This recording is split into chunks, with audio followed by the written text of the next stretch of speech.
聖經約翰福音記載咗耶穌被釘十架，死後復活再顯現喎。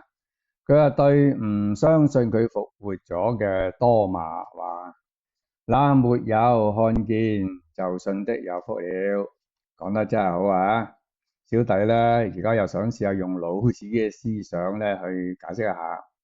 老子《道德經》話：無名，天地之始，有名，萬物之母。意思話呢，無名即係道啦，係天地宇宙嘅本質；有名即係德啦，係道德個德係天下萬物嘅根源噃。道係無，因為佢係無形無相無窮大你係永遠睇佢唔到嘅。德係有係有形有相，你感覺得到你係睇到佢嘅。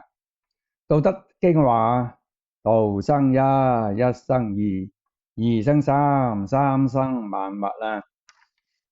意思話有無我或者勉強叫佢做零呢個道呢就產生呢一個德，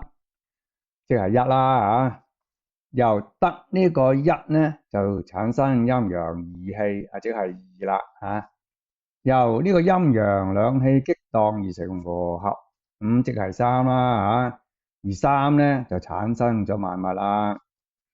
所以話如果你一定要見到呢個道，然後先至相信宇宙係有呢個道